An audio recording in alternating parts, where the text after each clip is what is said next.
चलिए अब स्टार्ट करते हैं business environment chapter number 2।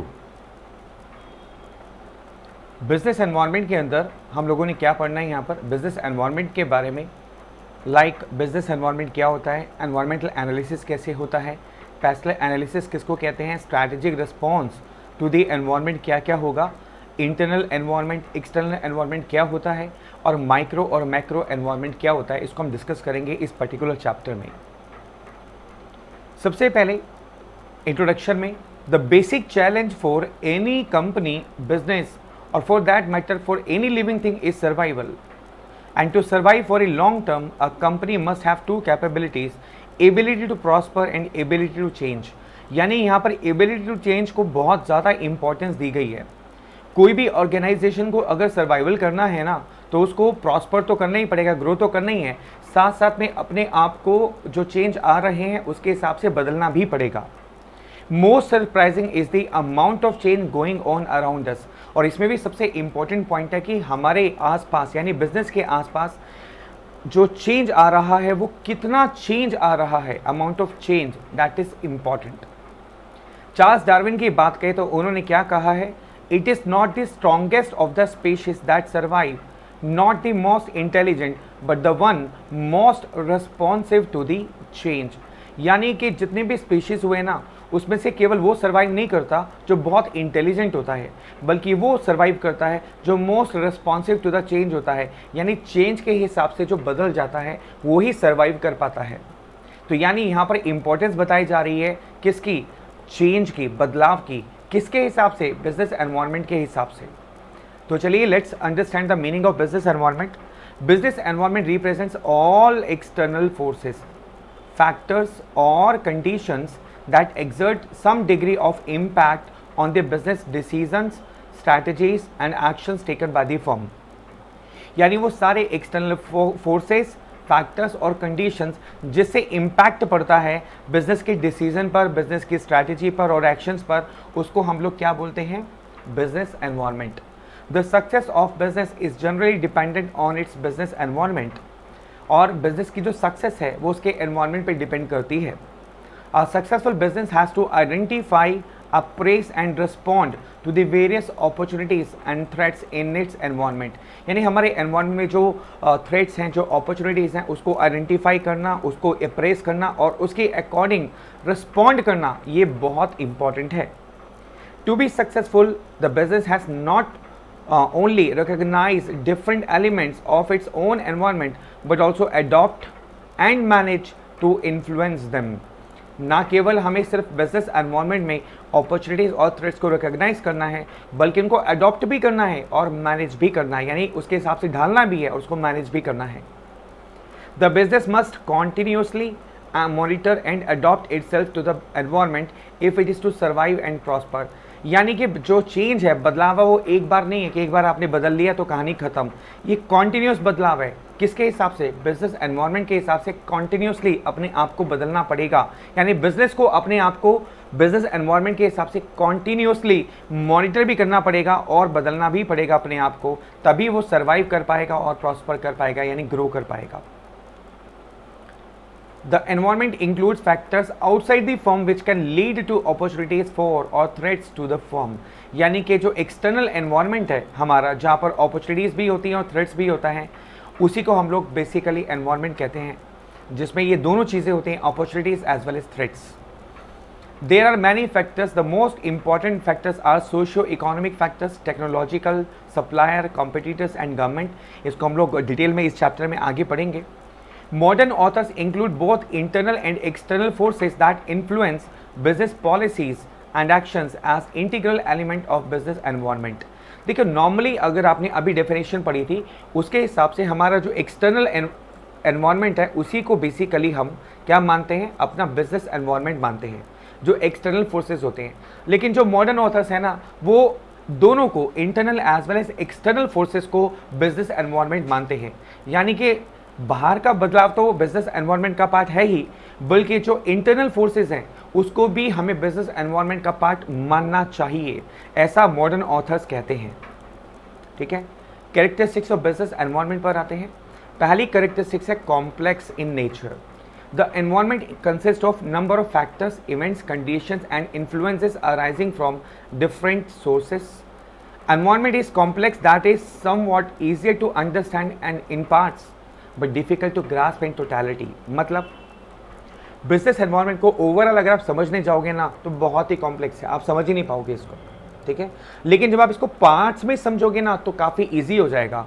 somewhat easier to understand in parts but difficult to grasp in totality. यहाँ पर क्वेश्चन आपका बनता है MCQ में. जी हाँ, यहाँ पूछा जाएगा, ये लाइन दी जाएगी आपको और बोला जाएगा बताओ कौन सी कैरेक्टरिस्टिक्स हाईलाइट हो रही है, तो आप आंसर देंगे कॉम्प्लेक्स. करेक्ट. फिर आता है dynamic. The environment is constantly changing in nature. Changing in nature, change का मतलब होता है dynamic, which keep on changing. Like film industry generates revenue from ring tones, caller tunes rather than sale of music, CD etcetera.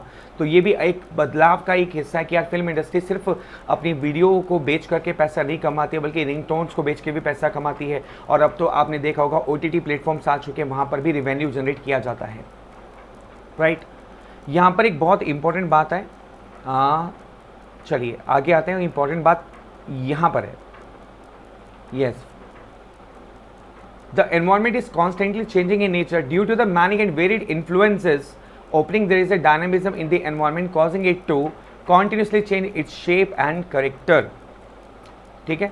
तो dynamic का मतलब कि constantly changing in nature. ये इसके ऊपर एक MCQ बनता है कि environment constantly changing in nature है, तो ये किस कैरेक्टरिस्टिक्स को हाईलाइट कर रहा है, आप बोलेंगे dynamic. So option will be dynamic. Clear. The film industry generate, हमने एग्जाम्पल अभी कवर लिया है. नेक्स्ट पर आते हैं मल्टी फेसेड, यानी बिजनेस एनवायरनमेंट के बहुत सारे फेसेस होते हैं. मतलब ये पॉजिटिव फेस भी लेकर आता है और नेगेटिव भी लेकर आता है. कैसे लेकर आता है उसको समझते हैं जरा. Let's understand. A particular change in the environment और अ न्यू डेवलपमेंट में B viewed differently by different observers. This is frequently seen when the same development is welcomed as an opportunity by one company while another company perceives it as a threat. देखो, जब भी business environment में कोई बदलाव आता है तो कुछ के लिए वो पॉजिटिव होता है, कुछ के लिए नेगेटिव होता है. कुछ कंपनियां उसको वेलकम करती हैं और कुछ कहती हैं अरे भाई ये तो थ्रेट आ गया. फॉर एग्जाम्पल, लॉकडाउन एक बहुत बड़ा बदलाव था जो हम सब ने फेस किया. राइट. लेकिन लॉकडाउन क्या सबके लिए बुरा था? Answer is no. अगर आप देखो फार्मा कंपनी के लिए, दवाइयाँ बनाने वाली कंपनी की बात करें हम लोग, और जूम की बात करें हम लोग, IT सेक्टर की बात करें हम लोग, इंटरनेट रनिंग इंडस्ट्री जितनी भी थी भाई, उन सबके तो बल्ले बल्ले हो गए ना. ऑल्दो लॉकडाउन बहुत ही ज़्यादा नेगेटिव लिया गया था, बहुत सारे बिजनेस बंद हो गए थे, बहुत नुकसान हुआ था, लेकिन कुछ ऐसी कंपनियां भी थी जिनको बहुत बहुत ज़्यादा फायदा हुआ. यानी एक ही चीज़, उसके दो रूप. एक इसको वेलकम किया अपॉर्चुनिटी के तौर पर और एक ने इसको परसीव किया थ्रेट के तौर पर, यानी कि नुकसान के तौर पर. इसलिए इसको हम बोलते हैं मल्टी फेसेड, यानी इसके बहुत सारे फेसेस होते हैं. ठीक है. चेहरे. For reaching impact. Environment has A for reaching impact, यानी जो एनवायरनमेंट है इसका इम्पैक्ट बहुत दूर तक होता है. ठीक है. Growth and profitability of an organization depends critically on the environment in which it exist. यानी कि जो ऑर्गेनाइजेशन है वो किस टाइप के एनवायरनमेंट में रहती है, इससे डिपेंड करेगा कि इसका इम्पैक्ट कितनी दूर तक जाएगा. सो this is the fourth characteristics. तो कितनी कैरेक्टरिस्टिक्स हो गई आपकी? फर्स्ट कॉम्प्लेक्स, सेकंड डायनामिक, और आपकी थर्ड हो गई मल्टीफेसेट, और फोर्थ हो गई फॉर रीचिंग इम्पैक्ट. तो यहाँ पर भी क्वेश्चन पूछा जा सकता है कि कुछ इसको वेलकम करते हैं, कुछ इसको थ्रेट करते हैं, बताओ ये कौन सी कैरेक्टरिस्टिक को हाईलाइट करता है, तो answer will be multifaceted. Right. और अगर ये आ गया कि organization depends critically on the environment in which it exist, तो उससे में पूछा जाएगा कौन सी कैरेक्टरिस्टिक्स हाईलाइट हो रही है, you will see it is far reaching impact. अब आता है importance of business environment. Why business environment is so important? देखो, determining opportunities and threats. It helps to find new needs, wants of the consumers, changes in laws, change in social behaviors of people, and it tells that new things the competitors are bringing in the market to lure customers. Consumers को lure करने के लिए, attract करने के लिए market में कौन कौन सी नई चीज़ें आ रही हैं, तो उससे पता चलता है कि मार्केट में कौन कौन सी अपॉर्चुनिटीज़ हैं, कौन कौन से थ्रेट्स हैं, मार्केट की नीड क्या है, मार्केट की वांट क्या है, क्या लॉ में बदलाव आना चाहिए, कंज्यूमर के टेस्ट में बदलाव आ चुका है, सोशल बिहेवियर में बदलाव आ गया है. तो ये सारी चीज़ें हमें किससे पता चलती हैं? हमारे बिजनेस एनवायरनमेंट से. सेकेंड है giving direction for growth. Once the company knows the changes happening around it, it can plan strategies to fight it off and emerge as a successful business. यानी कि एक कंपनी को direction मिलती है। अगर उसको ये पता चलता है क्या क्या चेंजेस आ रहे हैं हमारे अराउंड में, तो वो प्लान कर सकता है स्ट्रैटेजीज़ को और फाइट कर सकता है उसके हिसाब से, और as a successful business emerge कर सकता है। नेक्स्ट फ़ायदा क्या होता है? कॉन्टीन्यूस लर्निंग, यानी कि आप बिजनेस एनवायरनमेंट को अंडरस्टैंड करके you learn continuously. Knowledge increase होती है, अंडरस्टैंडिंग इंक्रीज होती है, स्किल्स इंक्रीज होते हैं। इसके अलावा इमेज बिल्डिंग भी होती है। इमेज बिल्डिंग कैसे होती है? Understanding the needs of the environment, be it a government, consumers और any other element, it helps showcase that the business is aware and responsive to the needs. It creates a positive image and helps it prosper and win over the competitors. यानी जब कोई business organisation अपने environment को understand करती है, समझती है और उसके हिसाब से अपने आप को चेंज करती है, चाहे वो गवर्नमेंट में कोई चेंज आ रहा है, चाहे कंज्यूमर्स में कोई चेंज आ रहा है, किसी और एलिमेंट में कोई चेंज आ रहा है, और वो ये शो करती है कि वी आर अवेयर कि कंज्यूमर को क्या चाहिए उसके हिसाब से, तो उससे उसकी इमेज यानी कंज्यूमर के माइंड में ऑर्गेनाइजेशन की एक अच्छी इमेज बनती है कि जो कंपनी है या ऑर्गेनाइजेशन है that is very responsive to the needs of the environment. इससे एक अच्छी इमेज भी बनती है। और नेक्स्ट इंपॉर्टेंस आती है meeting competition. The idea of any business is to flourish and beat competition for its products and services. और ये आप तभी अपने कॉम्पिटिटर्स को आप डिफीट कर पाओगे जब आपको पता होगा कि मार्केट में डिमांड किस चीज़ की है, यानी कि कौन सा प्रोडक्ट की डिमांड है, एनवायरनमेंट की नीड क्या है, आप उससे पता कर सकते हो। चलिए फिर आता है रिलेशनशिप ऑफ बिटवीन ऑर्गेनाइजेशन और एनवायरनमेंट में क्या रिलेशन होता है इन दोनों के बीच में। ठीक है,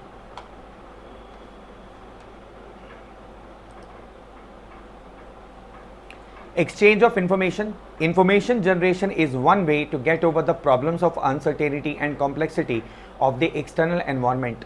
Information is to be gathered on economic activity, market conditions, technological developments, social demographic factors, political government policies, activities of other organizations and so on. Information generation is one way to get over the problems of uncertainty and complexity. हमने अभी कहा कि हमारा जो business environment है वो बहुत ही ज़्यादा अनसर्टेन है, बहुत ही ज़्यादा कॉम्प्लेक्स है, जिसको समझना काफ़ी मुश्किल है। लेकिन इसका सबसे आसान तरीका क्या है? इन्फॉर्मेशन। अगर आप इन्फॉर्मेशन ज़्यादा से ज़्यादा गैदर करते हो तो आप इस अनसर्टेनिटी को और कॉम्प्लेक्सिटी को कम कर सकते हो। इन्फॉर्मेशन किस रिगार्ड में होनी चाहिए?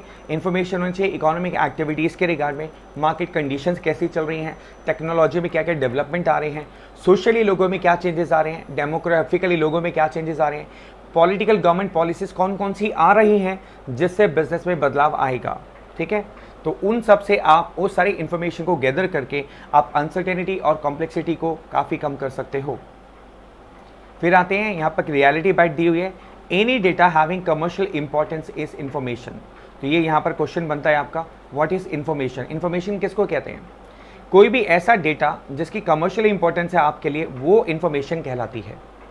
दोबारा से समझो इस बात को, बहुत अच्छी बात बताइए क्या?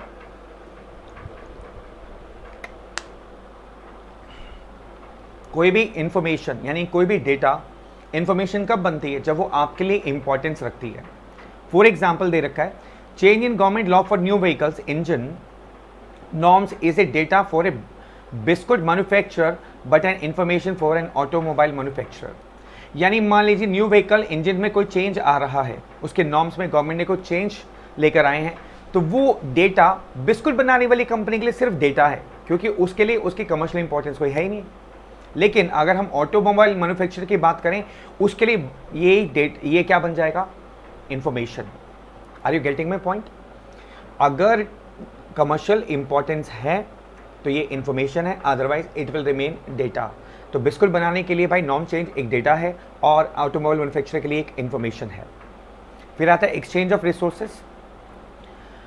The organization receives inputs on finance, materials, man power, equipment etcetera from the external environment through contractual and other arrangements. The resources are often characterized as 5 M's: man, money, method, machine, material. यानी हम environment से resources को exchange करते हैं, क्योंकि इस external environment से ही हमें पैसा मिलता है, लोग मिलते हैं, मेथड मिलता है, मशीन मिलती है, फाइनेंस मिलता है, मटेरियल मिलता है। ठीक है, the organization is dependent on external environment for disposal of its output of products and services to wide range of client lane.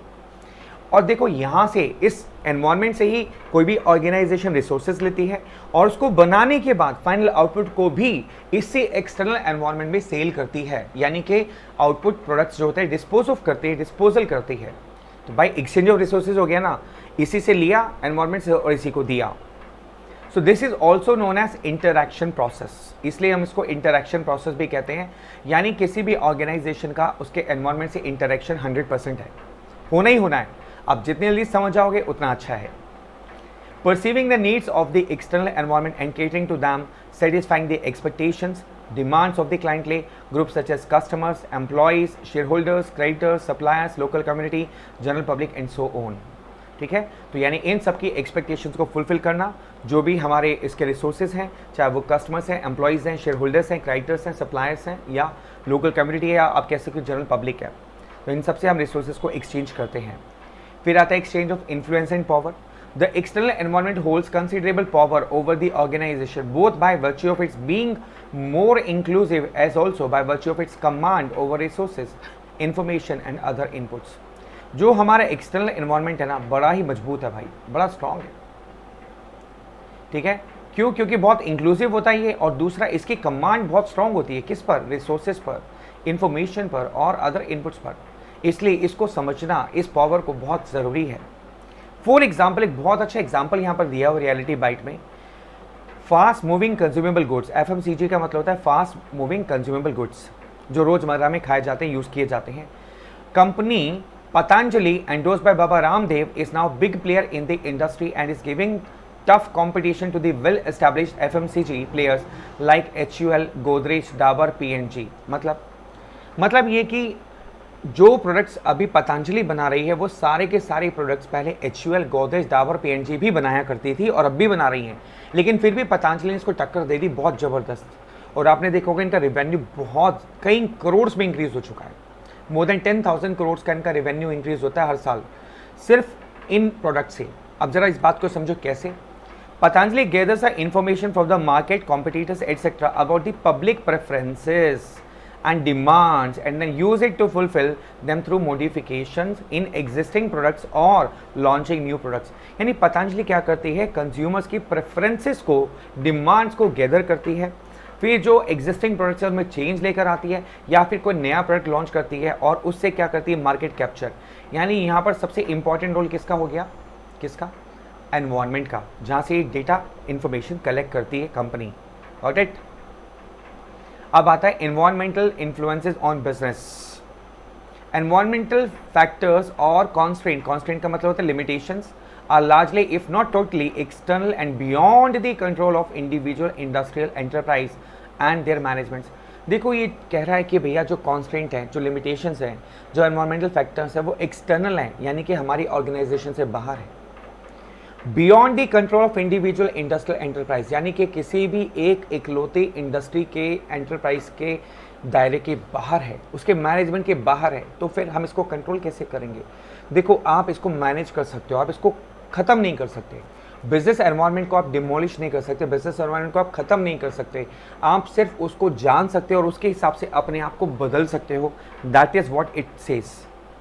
So these are essentially the givers within which firms and their managements must operate in a specific country and they vary often greatly from country to country।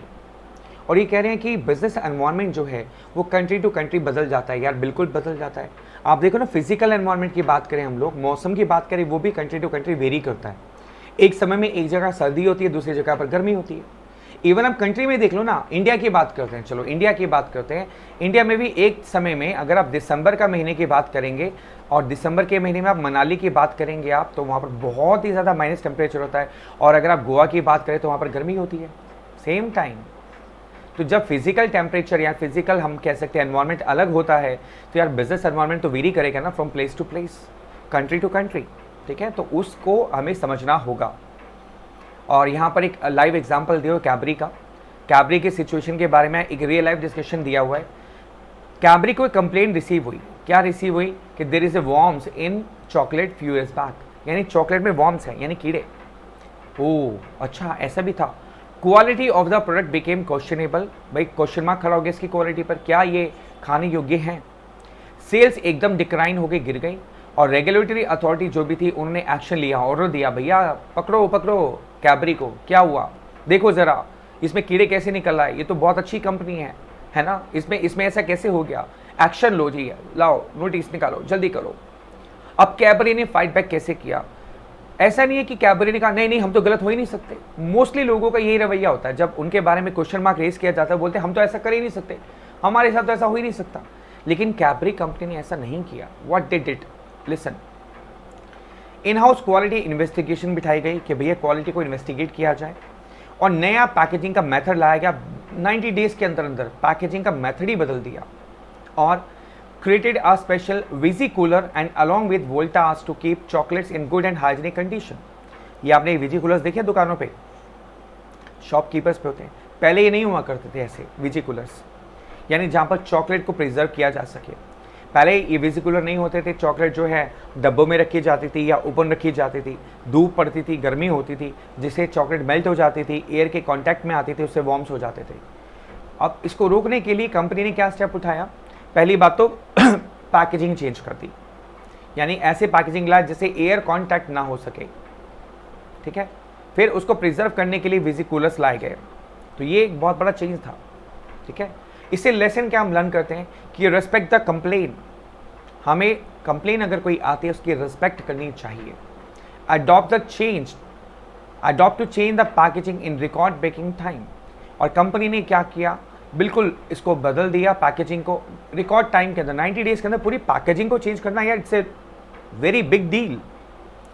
यानी यहाँ से एक lesson हमने learn किया कि हमें अपने आप को बदल देना चाहिए।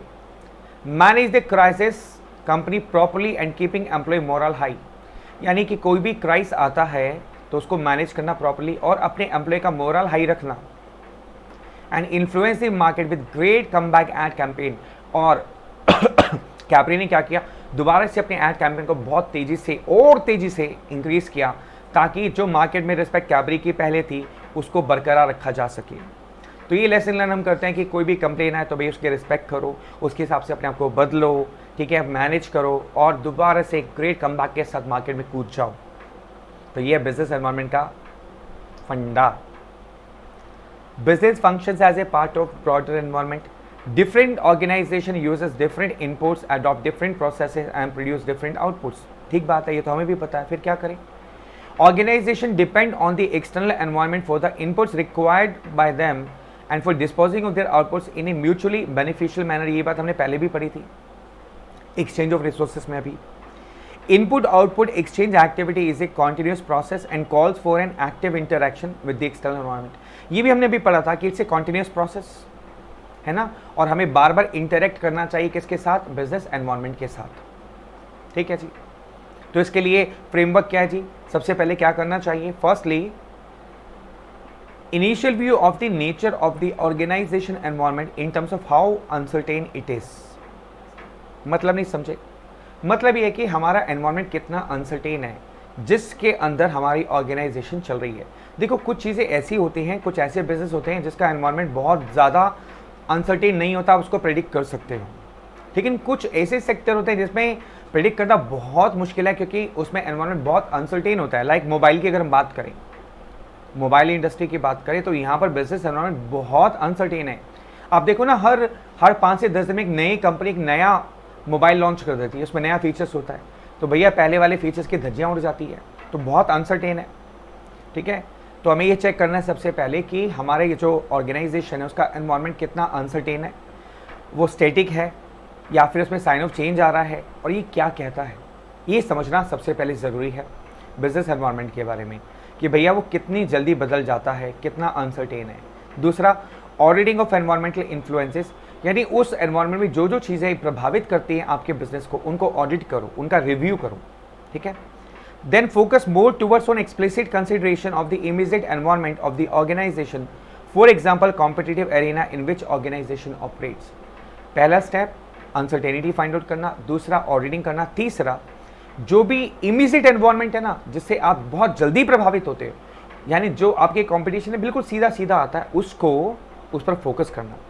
देखो एनवायरनमेंट बहुत बड़ा है, बहुत ज़्यादा उस पर फोकस करना चाहिए, लेकिन जो अभी इमीडिएटली सामने से एक्शन हो रहा है ना, उसका रिएक्शन तो करना पड़ेगा ना। तो थर्ड स्टेप क्या है, focus more on competitive arena, जो इमीडिएट आपको नजर आ रहा है कॉम्पिटिशन, उस पर फोकस करना, ये तीसरा स्टेप है। एक रियलिटी बाइट यहाँ पर दे रखी है कोका कोला के बारे में। कोका कोला के बारे में, ये कोका कोला को अगर अपना बिजनेस एनवायरनमेंट एनालाइज करना है तो उनको देखना पड़ेगा, रिलीजियस गुरु बहुत सारे हैं तो वो एक्सटर्नल एनवायरनमेंट में आते हैं। हेल्थ अवेयरनेस के आपने देखा होगा बहुत सारे कैंपेन चलते हैं, बोलते हैं कोल्ड ड्रिंक मत पियो आप लोग, तो वो भी एक्सटर्नल फैक्टर्स हैं, ठीक है। इसके अलावा पैकेजिंग, ये इंटरनल फैक्टर है, क्योंकि पेप्सी जो कोका कोला है ना, वो अपनी packaging time to time change करता रहे, नई नई शेप्स लेकर आते रहते हैं उसकी, है ना, जिसको चेंज किया जा सकता है, जिससे कंज्यूमर्स को ल्योर किया जा सकता है, अट्रैक्ट किया जा सकता है। स्कीम्स लेकर आना, प्रमोशंस लेकर आना, ये भी इंटरनल है। इस तरह कैसे आप एनालाइज कर सकते हो रियलिटी बाइट के अंदर में कि कौन कौन से इंटरनल फैक्टर्स हैं और कौन कौन से हमारे एक्सटर्नल फैक्टर्स हैं, ठीक है। नेचुरल ड्रिंक्स की बात करें, सीजनैलिटी की बात करें, डिस्ट्रीब्यूशन नेटवर्क, ये सारा किसका पार्ट है, पेप्सी की बात करें, सब किसका पार्ट है, बिजनेस एनवायरनमेंट का, जिससे इसको कंपटीशन मिलता है, राइट। अब कहते हैं एनवायरनमेंट एनालिसिस की यूटिलिटी क्या होती है, why it is so important. It helps strategies to develop an early warning system to prevent threats और to develop strategies which can turn a threat to the firm's advantage. भाई हम इसको analyse क्यों कर रहे हैं, नंबर 1 ताकि हमें अर्ली वार्निंग सिग्नल मिल जाए, टिंग टिंग टिंग टिंग, भाई अगर कोई थ्रेट हमारी तरफ आ रही है, हमारे बिजनेस को नुकसान पहुंचाने वाली है, तो हमें सिग्नल मिल जाए कि भैया बदल जाओ, नहीं तो नुकसान हो सकता है। दूसरी बात इसलिए भी इंपॉर्टेंस रखता है ताकि हम अपनी एडवांटेज का फ़ायदा उठा सके, अपनी थ्रेट को अपॉर्चुनिटी में कन्वर्ट कर सके, और अगर एनवायरनमेंट में कोई अपॉर्चुनिटी आई हुई है तो उसका प्रॉपर्ली यूटिलाइजेशन किया जा सके। इज दैट क्लियर, उसका यूटिलाइजेशन किया जा सके, ओके। चलिए नेक्स्ट आते हैं, पर्पस ऑफ एनवायरमेंटल एनालिसिस क्या होता है। First, provide an understanding of current and potential changes, यानी जो भी करंट चेंजेस आ चुके हैं या ऐसे चेंजेस जो आ सकते हैं उनके बारे में हमें पता चलता है। दूसरा, provide inputs for strategic decision making, decision लेने के लिए यानी स्ट्रैटेजी बनाने के लिए हमारे पास इनपुट्स आ जाते हैं, यानी डेटा इंफॉर्मेशन कलेक्ट हो जाती है। तीसरा, facilitate and foster strategic thinking in the organisations, यानी जब हमारे पास में बहुत सारे इनपुट्स होते हैं, बहुत सारा हमारे पास में इंफॉर्मेशन होती है, तो एक फॉस्टर थिंकिंग आती है, खुराफाती थिंकिंग आती है। स्ट्रैटेजिस्ट जो होते हैं वो बड़ी अच्छी सी स्ट्रैटेजी बना सकते हैं बेस्ड ऑन दीज इनपुट्स। अब बात करते हैं एनवायरमेंटल स्कैनिंग कैसे की जाती है। It can be defined as a process. Number 1, ये प्रोसेस होता है by which organisations monitor their relevant environment to identify opportunities and threats affecting their business for the purpose of taking strategic decisions. For the purpose of taking strategic decision. Strategic decision लेने के लिए environment scanning करना बहुत important होता है। उसमें relevant information मिलती है, आप opportunities को identify कर सकते हो, threats को identify कर सकते हो। It is the process of gathering information regarding company's environment, analyzing it and forecasting the impact of all predictable environmental changes. It helps the manager to decide the future path of the organization. यानी कि environmental scanning से क्या होता है, आप monitor कर पाते हो, स्कैनिंग कर पाते हो एनवायरनमेंट की, वहाँ से अपॉर्चुनिटीज थ्रेट्स को कलेक्ट कर पाते हो और अपने एनवायरनमेंट को प्रिडिक्ट करने की कोशिश करते हो कि भैया क्या क्या चेंजेस आ सकते हैं, आप फोरकास्ट करते हो और उसके बेसिस पर अपना फ्यूचर पाथ डिसाइड करते हो। किसकी वजह से, एनवायरमेंटल स्कैनिंग की वजह से। अब यहाँ पर बहुत इंपॉर्टेंट चीज़ है इसको समझने के लिए, environmental scanning bring out some of the very interesting aspect of the environment. The factors which are outcome of the environment scanning are events, trends, issues and expectations. Very important. यहाँ पर question बनता है और आपसे पूछा भी जाएगा। हाँ जी, मतलब इवेंट्स क्या होते हैं, ट्रेंड्स क्या होते हैं, इश्यूज क्या होते हैं, एक्सपेक्टेशंस क्या होते हैं, उसकी डेफिनेशन यहाँ दी हुई है और कोई भी डेफिनेशन देकर के आपसे ये पूछा जा सकता है कि बताओ ये किसको रिप्रेजेंट करता है, इवेंट्स को, ट्रेंड्स को, इश्यूज को या एक्सपेक्टेशंस को। इवेंट्स क्या होता है, certain happening in the external और इंटरनल और external organisational environment which can be observed and tracked. ऐसी हैपनिंग मतलब ऐसी हैपनिंग जो इंटरनल या एक्सटर्नल ऑर्गेनाइजेशन में हो सकती है, जिसको हम ऑब्जर्व कर सकते हैं और ट्रैक कर सकते हैं, उसको हम लोग क्या बोलते हैं, इवेंट, राइट। ट्रेंड क्या होते हैं, ग्रुपिंग ऑफ सिमिलर और रिलेटेड इवेंट, ग्रुपिंग। अगर वही इवेंट बार बार हो रहा है तो हम उसको बोलते हैं ट्रेंड। मेरी बात समझ आ गई? इवेंट क्या होता है? अगर मान लो हमारे एनवायरनमेंट में कोई भी हैपनिंग हो रही है जिसको हम ऑब्जर्व कर सकते हैं, ट्रैक कर सकते हैं, दैट इज कॉल्ड इवेंट। और वही इवेंट अगर बार बार हो रहा है तो और उसको हम ग्रुप करते हैं तो हम कहते हैं ट्रेंड, यानी कि इंक्रीजिंग ट्रेंड भी हो सकता है और डिक्रीजिंग ट्रेंड भी हो सकता है। So that tend to move in a given direction, increasing और डिक्रीजिंग इन स्ट्रेंथ और frequency of observation. Clear? Okay. जैसे यहाँ पर इन्होंने बहुत अच्छा एग्जाम्पल दे रखा है। If a big politician who announced a big urbanisation project passes away, all the business which were anticipating profits from it would need to revise their strategy due to this event. मान लीजिए कोई politician था और उसने बहुत अच्छी अच्छी policies बना रखी थी जिससे आपके बिजनेस को प्रॉफिट हो सकता था, लेकिन उस पॉलिटिशियन की डेथ हो गई। अब आपको तो पता चलेगा उसकी डेथ हो गई है, तो इसका मतलब जो जो प्रॉफिट आप एक्सपेक्ट कर रहे थे वो सारे खत्म हो गए, क्योंकि अब वो जो अर्बनाइजेशन की पॉलिसीज थी उस पॉलिटिशियन के साथ ही चली गई, है ना। हो सकता है नया का पॉलिटिशियन है, लेकिन वो तो चांस की बात है, कोई आएगा उसको फॉलो करेगा नहीं करेगा, बट अभी तो गई ना, तो दैट इज कॉल्ड इवेंट, घटना। ठीक है। अब ट्रेंड की बात करते हैं। ट्रेंड क्या होता है? Teenagers are very fond of online gaming which is a trend that can help businesses to identify new markets and services. और ये आप लोग देख भी रहे होंगे कि टीनेजर्स आजकल बहुत सारे ऑनलाइन गेमिंग इन्वॉल्व होते हैं, इसलिए बहुत सारी कंपनियां ऑनलाइन गेमिंग में कूद गई हैं, क्योंकि उनको लगता है कि भैया आज की डेट में टीनेजर्स को अट्रैक्ट करना बहुत आसान है ऑनलाइन गेमिंग के अंदर में, और उससे बहुत पैसा कमाया जा सकता है। तो दिस इज कॉल्ड ट्रेंड, है ना। बार बार ये चीज़ें हो रही हैं। इशू क्या होता है? Issues are the current concerns that arise in response to events and trends. Events और ट्रेंड की वजह से जो कंसर्न्स आते हैं उसको हम लोग बोलते हैं issues. Like ban of Chinese applications in India created issues for users who were dependable on those applications. Indian businesses companies had to scan this issue from the environment and bring a solution to gain market trust. अब देखो बहुत सारी आपको पता है Chinese application ban हुई। अब जितने भी आप कह सकते हो ये एक बहुत बड़ा इशू था। अब बहुत सारी ऐसी एप्लीकेशन थी, बहुत सारी कंपनियां थी जो इस पर डिपेंडेंट थी, उनको दिक्कत आ गई।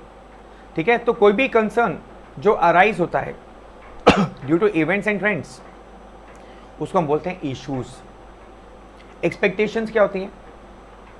Demands made by interested groups in the light of their concerns for issues. यानी कि अब डिमांड क्या है भैया, एक्सपेक्टेशंस क्या है? Expectations of the consumers can be understood when one scan the environment and finds what the consumer actually wants. आप देखो जरा, हम इसी को लेकर चलते हैं, एक एग्जांपल लेकर चलते हैं। एक घटना हुई कि जिसमें देखा गया कि बहुत सारे टीनेजर्स जो हैं वो ऑनलाइन गेमिंग के अंदर में पार्ट्स ले रहे हैं। अब देखा जा रहा था कि जैसे जैसे नई नई कंपनी आ रही थी ऑनलाइन गेमिंग की, और वो इमीडिएटली पूरी मार्केट कैप्चर कर रहे थे, टीनेजर्स बहुत ज़्यादा अट्रैक्ट हो रहे थे, ट्रेंड बन गया एक तरीके से। कोई भी नई कंपनी ऑनलाइन गेमिंग में आ रही है वो एकदम सक्सेसफुल हो रही है, तो एक ट्रेंड बनना शुरू हो गया। अब इसे इश्यूज़ क्या है कि चाइनीज़ कंपनी आ रही थी, गवर्नमेंट ने इस पर बैन लगा दिया। बैन लगा दिया तो भैया बहुत सारी कंपनियां जो एप्लीकेशंस जो चाइनीज़ कंपनी के साथ जुड़े हुए थे उन सबका बिजनेस खतरे में आ गया, तो ये बहुत बड़ा इशू था। अब इससे एक्सपेक्टेशंस क्या है कि भैया जो इंडियन कंपनी है उनको इन गेमिंग्स में आना चाहिए, ये डिमांड राइज हुई। सो क्वेश्चन कैसे आएगा भाई? आपसे ये जो मैंने लाइन मार्क कर रखी है ना, इसको आपको दिया जाएगा और पूछा जाएगा कि डेफिनेशन से पूछा जाएगा कि बताएं this is event, trend, issues और एक्सपेक्टेशंस। ये आपसे पूछा जाएगा इस फॉर्म के अंदर में।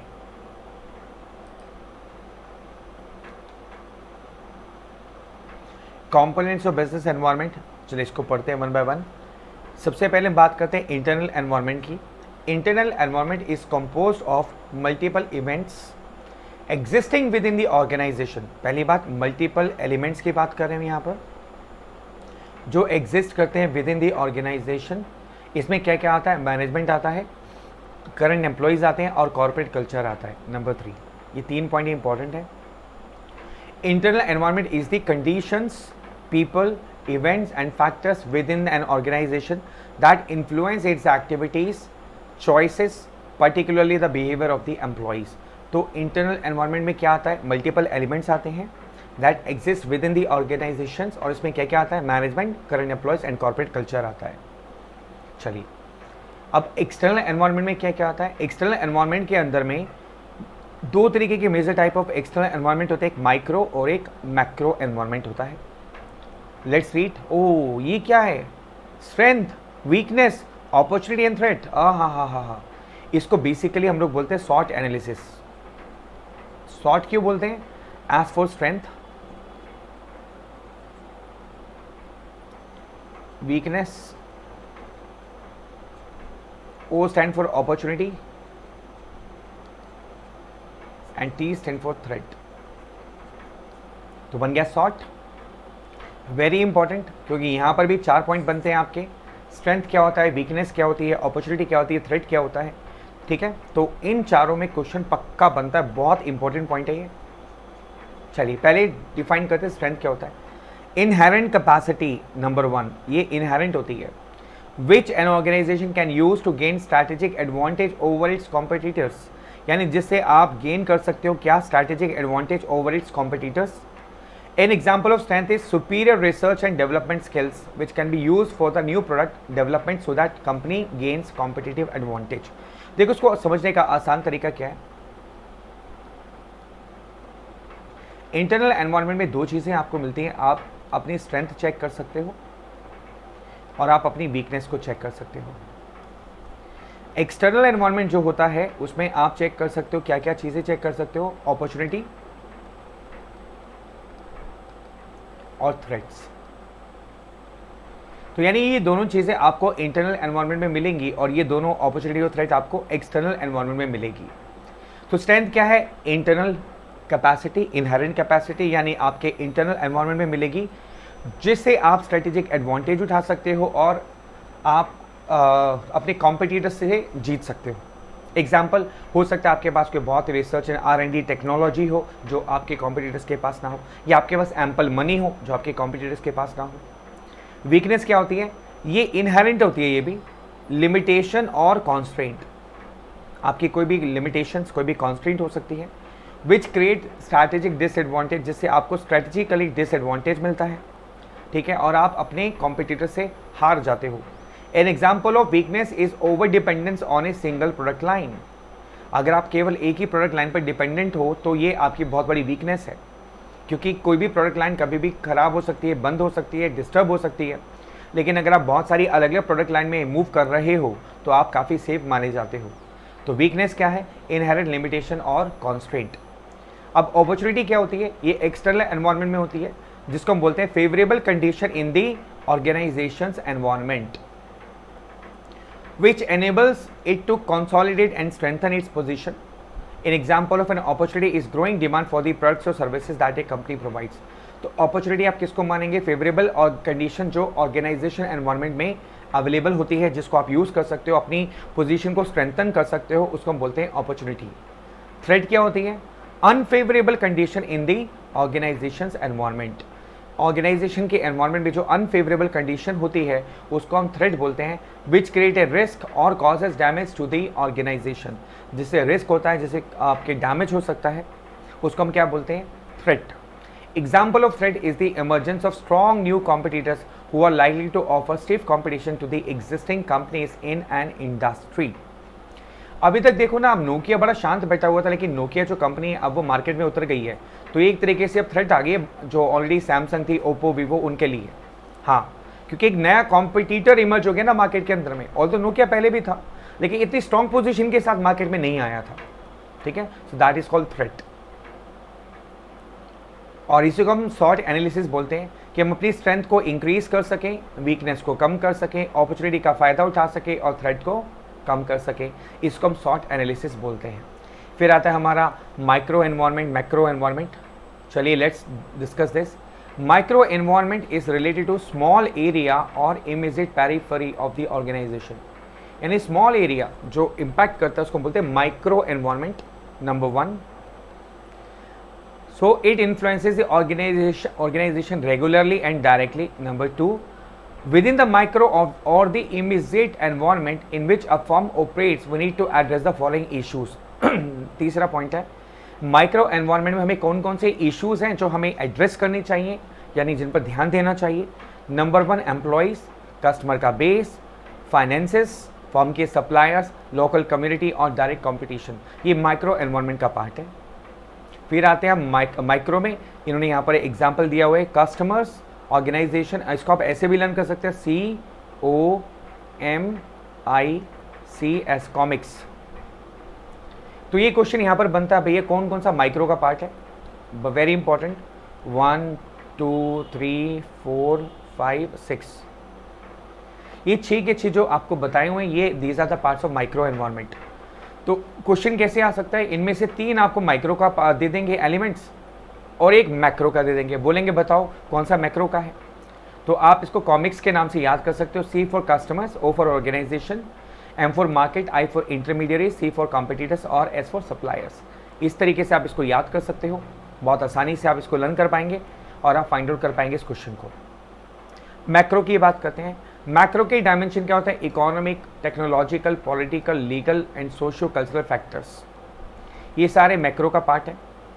What are its threats from the competitive world, competitive world में क्या थ्रेट्स हैं, टेक्नोलॉजी में क्या थ्रेट आ सकता है, और सप्लायर कस्टमर्स की क्या डोमिनेंस पावर है, मतलब क्या सप्लायर या आपके कस्टमर्स आपको ज़्यादा इम्पैक्ट कर सकते हैं, क्या टेक्नोलॉजी बदल सकती है, या कॉम्पिटिटिव वर्ल्ड से क्या थ्रेट आपको मिल सकती है, that is the part of macro environment.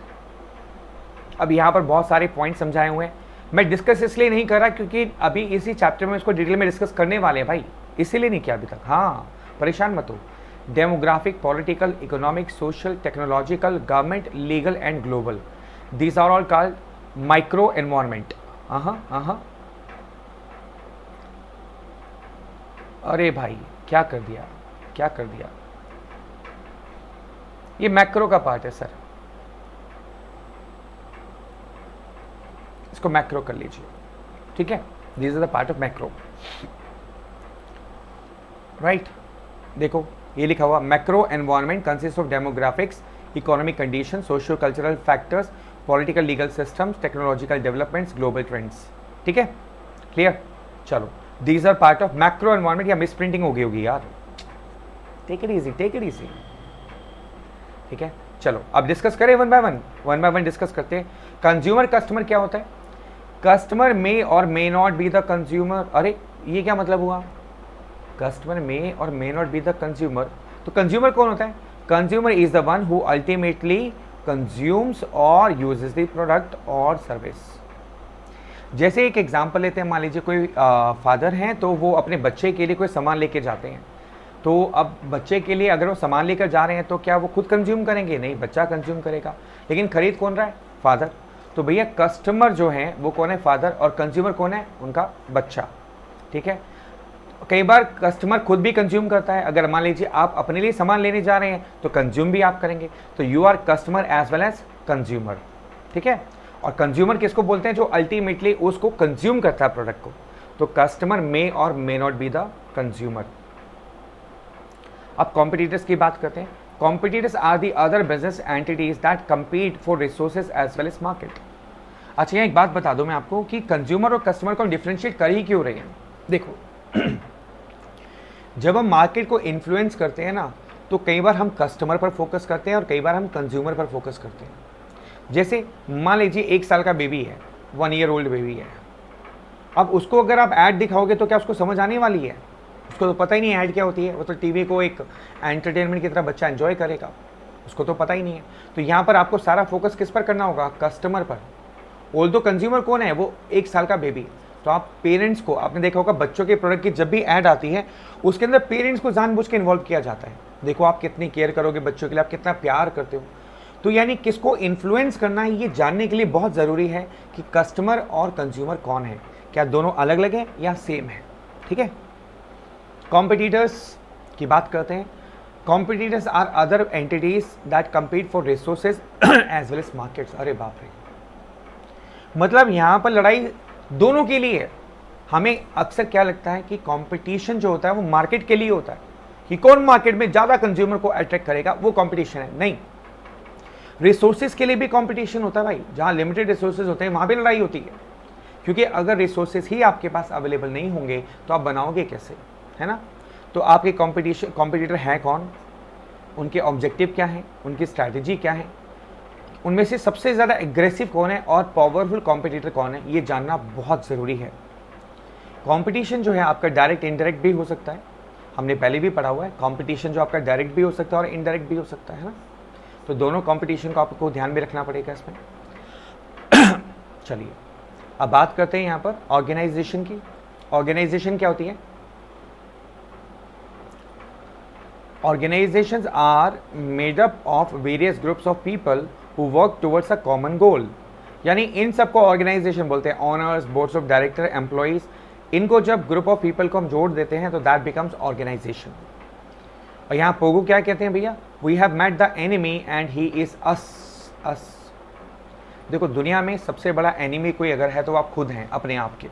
आपसे बड़ा दुश्मन आपका कोई नहीं हो सकता, क्योंकि वही आपको रोकता है अच्छे काम करने के लिए, वही आपको रोकता है, वही डिप्रेशन लेकर आता है, वही आपको आगे बढ़ने से रोकता है। तो पोगो का यहाँ पर कहना है कोई भी ऑर्गेनाइजेशन का सबसे बड़ा अगर एनिमी है तो वो खुद ऑर्गेनाइजेशन है जो अपने आप को रोकती है। अब ऑर्गेनाइजेशन क्या होता है? Various group of people who works toward a common goal is called organisation. अब उसमें क्या क्या आता है? Owners, board of directors, employees आता है। अब देखते हैं ऑनर्स क्या होता है। Owners are individuals, shareholders, groups or organizations who have a major stake in the organization are called owners. Board of directors कौन होते हैं? Top management group of people in the companies formed under Companies Act 2013। ठीक है, 2013 के हिसाब से companies act में जो top management group of people होता है उसको बोर्ड ऑफ डायरेक्टर्स बोला जाता है। एम्प्लॉइज कौन होते हैं? People who execute plans and strategies in the organisation are called employees. और इन सब के ग्रुप को क्या बोलते हैं हम? ऑर्गेनाइजेशन। मार्केट की बात करते हैं। मार्केट क्या होती है? Market is larger than consumers. अरे ऐसा कैसे हो सकता है? Customers together make the market. People who buy goods are customers while all those to whom the business believes it can sell the market। ओ हो, अब फर्क समझ आया? नहीं समझ आया? दोबारा समझो। मार्केट जो होती है वो कस्टमर से काफी बड़ी होती है, क्योंकि कस्टमर तो वो जो आपके कुछ खरीद रहे हैं, लेकिन जिनको आप बिलीव करते हो आप अपना प्रोडक्ट सेल कर सकते हो, यानी पोटेंशियल कस्टमर। समझ गए मेरी बात? हम यहाँ किसकी बात कर रहे हैं? Potential customers. ऐसे पर्सन, ऐसे लोग जो आपके कस्टमर बन सकते हैं, दैट इज कॉल्ड मार्केट। तो भैया मार्केट तो बड़ी होगी ना कस्टमर से। Correct, right. चलिए, the marketer should study the trends and development and key success factors of the market he is operating. यानी मार्केट की क्या ट्रेंड है, सक्सेस फैक्टर्स क्या, उसके बारे में पढ़ना बहुत ज़रूरी है, अच्छा रहेगा। जैसे आप कॉस्ट स्ट्रक्चर पढ़ सकते हो, प्राइस सेंसिटिविटी को पढ़ सकते हो, टेक्नोलॉजिकल स्ट्रक्चर को पढ़ सकते हो, डिस्ट्रीब्यूशन सिस्टम को, मार्केट मैच्योर है कि नहीं है। ये सारी बातें आपको मार्केट के बारे में पता होनी चाहिए कि मार्केट का कॉस्ट स्ट्रक्चर क्या है, यानी कि जिस मार्केट में आप ऑपरेट करते हो वहाँ पर चीज़ें सस्ती बनती है, बहुत महंगी। जैसे कार की बात करें, ऑटोमोबाइल की बात करें, तो भाई कार बनाने में तो बहुत कॉस्ट लगती है, कॉस्ट स्ट्रक्चर बहुत महंगा है। अगर हम पेन की बात करें, कॉस्ट स्ट्रक्चर बहुत सस्ता है। प्राइस सेंसिटिविटी, टेक्नोलॉजिकल स्ट्रक्चर, ये सारे मार्केट के फैक्टर्स हैं जो आपको ध्यान में रखने चाहिए। सप्लायर्स की बात करते हैं। They provide raw material, equipment, services, so on. Large companies rely on hundreds of suppliers to maintain their production. देखो बहुत अच्छा करती हैं लार्ज कंपनीज। लार्ज कंपनी क्या करती हैं? बहुत सारे सप्लायर्स पर डिपेंडेंट होती हैं, केवल एक या दो पर नहीं होती हैं। क्योंकि अगर एक दो ने मना कर दिया माल नहीं है तो क्या करेंगे? माल बंद कर देंगे बनाना? क्या नहीं ना। इसलिए उनके सप्लायर्स बहुत सारे होते हैं। भैया दो ने बंद कर दिया, कोई ने बाकी से ले लेंगे, ताकि हमारी सप्लाई चेन नहीं रुकनी चाहिए।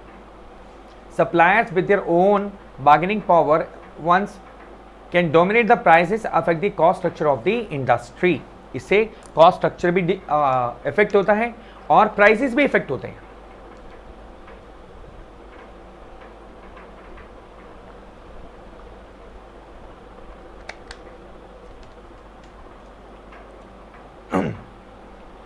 ठीक है, तो सप्लायर्स पे कंट्रोल करना भी जरूरी है भाई। Reality bite, Whenever you purchase a packet of biscuit, देखो रियलिटी बाइट ना बड़ी इंपॉर्टेंट मानी जाती है क्योंकि ये अलग से दी हुई है, तो इसको जरा ध्यान से पढ़ना, इस पे क्वेश्चन पूछा जा सकता है भाई। Whenever you purchase a packet of biscuit and take closer look at the pack, you will realize that the company selling the biscuit and the company actually making the biscuit is actually different। क्या कहना चाहता है यही समझ लो। पार्ले जी आपने ज़रूर खाया होगा कभी ना कभी। अब ज़रा यहाँ देखो, Parle only do the marketing. अरे पार्ले जी से मार्केटिंग करती है तो बनाता कौन है? देखो लिखा marketed by Parle products private limited. और ये देखो ज़रा, इसको बना कौन रहा है? Manufactured by CF foods private limited, KOIEL food processes, एलिविटी industries private limited, Shashi signal foods private limited. भाई बनाने वाली इतनी सारी कंपनियां और बेचने वाली केवल मार्केट करने वाली एक ही company Parle products private limited. जी हाँ, ऐसी लक्स कंपनी भी मार्केटिंग करती है और मैन्युफैक्चरिंग कोई और कंपनी करती है। ठीक है, तो ये भी आपको ध्यान में रखना है भैया, राइट। चलिए, अच्छी रियलिटी बांटनी। अब बात करते हैं इंटरमीडिएट्स कौन होते हैं। In many cases consumers are not aware of the manufacturer of the products they buy. They buy product from the local retailers, big departmental stores or online stores that are increasingly becoming popular. देखो बहुत cases में intermediate का role इसलिए important होता है क्योंकि consumer आपको जानता ही नहीं, मैन्युफैक्चरर को जानता ही नहीं है, वो लोकल रिटेलर को जानता है, वो डिपार्टमेंटल स्टोर को जानता है, वो ऑनलाइन स्टोर को जानता है ना, वो मैन्युफैक्चरर को जानता ही नहीं कौन है। तो इसका मतलब इंटरमीडिएट्स का रोल भी इंपॉर्टेंट हो गया, उनको भी आपको समझना पड़ेगा, राइट। ओके, डेमोग्राफिक एनवायरनमेंट की बात करते हैं। डेमोग्राफिक क्या होता है? देखिए इसको ऊपर पढ़ लें। हाँ चलो ठीक है। Demographic environment, changing age structure of the population. जैसे इंडिया यंगेस्ट कंट्री मानी जाती है क्योंकि यहाँ पर जो यंग पीपल बहुत ज़्यादा है। चाइना ओल्ड एजड पीपल माने जाते हैं, वहाँ बहुत सारे ओल्ड एज के लोग रहते हैं, वहाँ पर मैक्सिमम पॉपुलेशन ओल्ड एज की है। इंडिया यंगेस्ट कंट्री मानी जाती है भाई। चेंजिंग हाउस होल्ड पैटर्न्स भी बदल रहा है। कैसे बदल रहा है? आप देखो ना, जॉइंट फैमिलीज अब टूटती जा रही हैं, न्यूक्लियर फैमिलीज बढ़ती जा रही हैं। इंक्रीजिंग डाइवर्सिटी, अब डाइवर्सिटी भी बढ़ती जा रही है। आप देखो कि लोगों में बहुत डाइवर्सिटी है आज की डेट में। एक एरिया में आपको हर रिलीजन के लोग मिल जाएंगे, लेकिन क्या आप जो प्रोडक्ट बेचते हो क्या हर रिलीजन के लोग यूज़ करते हैं? डिपेंड्स। इसके अलावा आजकल लोग ज़्यादा एजुकेटेड होते जा रहे हैं, better educated, more white collar, more professional population बढ़ती जा रही है। जियोग्राफिक शिफ्ट्स भी होता जा रहा है, लोग जियोग्राफिकली एक जगह से दूसरी जगह मूव करते जा रहे हैं। इसको बेसिकली हम डेमोग्राफिक एनवायरनमेंट बोलते हैं। अब ज़रा यहाँ पर ध्यान देते हैं पॉपुलेशन साइज में क्या चेंज आ रहा है। Many foreign companies find India lucrative on account of its size. Among the most important changes in population sizes are changes in nations birth rate और फैमिली साइज। आपने देखा होगा, अच्छा ये दे रखा है एग्जाम्पल, बहुत अच्छा एग्जाम्पल है यहाँ पर इसके लिए। Good example. A company that sells baby products, it would want to come to India as the number of births here are highest in the world. यानी जो नंबर ऑफ बर्ड्स की बात करें इंडिया में हाईएस्ट है, तो ऐसी company जो बेबी प्रोडक्ट्स बेचती है वो कहाँ अपना माल बेचेगी भाई? इंडिया में, है ना। सबसे ज़्यादा ल्यूक्रेटिव मार्केट कौन सी होगी उसके लिए? इंडिया। इंक्रीज और डिक्लाइंस इन टोटल पॉपुलेशन। अब टोटल पॉपुलेशन में डिक्लाइंस आ रहा है, कई बार इंक्रीज भी होता है। Effects of rapid population growth on natural resources और फूड सप्लाईज। देखो जैसे जैसे पॉपुलेशन इंक्रीज होती जाएगी नेचुरल रिसोर्सेज कम होते जाएंगे, उसका यूज ज़्यादा हो जाएगा ना, और फूड सप्लाई बढ़ानी पड़ेगी इसलिए तो इसको कहते हैं population size that affects business environment. Geographic distribution की बात करते हैं। Population shift from one region of a nation to the another और फ्रॉम non-metropolitan to metropolitan areas may have an impact on companies' strategic competitiveness. अब देखो आपने देखा होगा जियोग्राफिकली भी बहुत ज़्यादा डिस्ट्रीब्यूशन है। अब एक कंट्री से दूसरी कंट्री पॉपुलेशन शिफ्ट करती है, एक एरिया से दूसरे एरिया में, और मेट्रोपॉलिटन से अब देखोगे जो नॉन मेट्रोपॉलिटन सिटीज़ हैं वहाँ से मेट्रोपॉलिटन एरियाज़ में लोग मूव करते हैं बहुत ज़्यादा। इससे भी हमारी ऑर्गेनाइजेशन पर इम्पैक्ट पड़ता है। और सिग्निफिकेंट इम्पैक्ट कहाँ पड़ता है? Significant impact on the availability of qualified workforce. सबसे ज़्यादा जो इम्पैक्ट पड़ता है वो क्वालिफाइड वर्कफोर्स पे पड़ता है। अगर आप ऐसे एरिया में काम कर रहे हो जहाँ पर क्वालिफाइड वर्कफोर्स नहीं है तो आप काम कैसे करोगे भाई? बिजनेस कैसे चलाओगे, है ना। जिस एरिया में आपने फैक्ट्री लगाई, प्लांट लगाया, अगर वहाँ पर लोग ही नहीं हैं उस टाइप के जैसे आपको चाहिए काम करने के लिए, फिर भाई दिक्कत आएगी बिजनेस को। The concepts of working at home and commuting electronically off on the information highway have also started in India. ओ ये हम सबको मालूम है भाई, सबको मालूम है, आप लोग क्लासेस भी तो घर से ले रहे हो है ना, तो वर्किंग एट होम बहुत कॉमन हो गया है। दिस में imply changes in recruiting and managing the workforce, इससे वर्कफोर्स को रिक्रूट करना, मैनेज करना काफ़ी आसान हो गया भाई। कंपनी मुंबई में है भाई, अब उसको चाहिए ऐसा पर्सन जो काम कर सके, वो दिल्ली में बैठा हुआ है, कोई बात नहीं, तो भी काम चल जाएगा, चल जाएगा ना, ऑनलाइन भाई, ऑनलाइन काम कर सकता है घर बैठ करके। फिर आता है एथनिक मिक्स।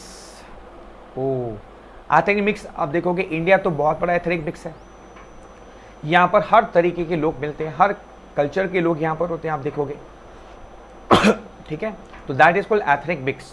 देखो इंडिया में आप देखोगे हर तरीके के लोग, हिंदू, मुस्लिम, सिख, ईसाई, हम सब हैं भाई भाई, हर तरीके के लोग, हर रिलीजन के, हर रीजन के, हर लैंग्वेज के लोग आपको मिलेंगे, ठीक है। तो क्या आप सबकी नीड्स को कैटर कर सकते हो? नहीं, बहुत मुश्किल है, लेकिन इससे ये भी फ़ायदा है कि आप अलग अलग नीड्स को जनरेट कर सकते हो और उनको पूरा कर सकते हो, ठीक है। तो उसको हम बोलते हैं एथनिक मिक्स। कुछ कंट्री में आपने देखा होगा कि बहुत ही एक या दो ही रिलीजन के लोग ज़्यादा रहते हैं, तो वो भी डिपेंड करता है, उससे भी आपका बिजनेस एनवायरनमेंट इम्पैक्ट होता है। अब एक रियलिटी बाइट दे रखी है, हालांकि इसका यहाँ पर कोई रिलेशन नहीं है भाई, पहले बता रहा हूँ, इसका एथनिक मिक्स से कोई रिलेशन नहीं है, क्यों डाला मुझे भी नहीं समझ आया, ठीक है। आपको सिर्फ समझना है, ये अच्छी बात दे रखी है, बट एग्जाम्पल गलत जगह पे दे दिया। Shampoo company sell their products in bottles in residential area malls while the same product is sold in sachet, sachet मतलब पाउचेस में, हॉस्टल और रूरल एरियाज में। यानी शैम्पू बेचने वाली कंपनियां मॉल्स में, रेजिडेंशियल एरिया में बॉटल्स में अपना प्रोडक्ट बेचती हैं, और जहां पर हॉस्टल्स होते हैं, रूरल एरियाज होते हैं, वहां पर सैशे में, शैम्पू के पाउचेस के अंदर में सामान बेचा जाता है। This is done because in hostels and rural areas the pocket money and disposable income is less as compare to residential areas where people prefer buying in large quantity. देखो ये बात तो बहुत सही कही है, लेकिन गलत जगह पे डाल दिया है, इसलिए इसको एथनिक मिक्स के साथ मिक्स मत करना प्लीज़, ठीक है। ये कह रहे हैं कि हॉस्टल एरिया होते हैं जहाँ पर रूरल एरियाज़ होते हैं, जहाँ पर लोगों की डिस्पोजेबल इनकम कम होती है, यानी पॉकेट हल्की होती है, वहाँ पर शैम्पू सैशे में, पाउचेस में बेचे जाते हैं, जबकि मॉल्स के अंदर में, रेजिडेंशियल एरियाज़ में, अर्बन एरियाज़ के अंदर में यही प्रोडक्ट बॉटल्स में बेचे जाते हैं, क्योंकि लोगों की परचेजिंग पावर ज़्यादा होती है, ठीक है। So you need to understand this also. Income distribution की बात करते हैं। Changes in income distribution are important because changes in the levels of individual and group purchasing power and discretionary income often result in changes in spending, consumption and savings patterns. देखो ये तो पक्की बात है, जैसे जैसे हमारा परचेजिंग पावर बढ़ती जाती है तो प्रोडक्ट की डिमांड बढ़ती जाती है। आपने देखा होगा आजकल जो मैक्सिमम बच्चे हैं वो अच्छी अच्छी जॉब्स करते हैं, मल्टीनेशनल कंपनीज में जॉब करते हैं, उनकी परचेजिंग पावर बढ़ जाती है। इमीडिएटली जॉब के साथ ही साल 2 साल में वो गाड़ी खरीद लेते हैं, घर फाइनेंस करा लेते हैं, तो कायदे से उनकी डिस्पोजेबल इनकम बढ़ गई, उनकी परचेजिंग पावर बढ़ गई, जिससे आप देखोगे व्हीकल्स की डिमांड बढ़ रही है और घरों की डिमांड भी बढ़ रही है। So that depends on the income distribution level also.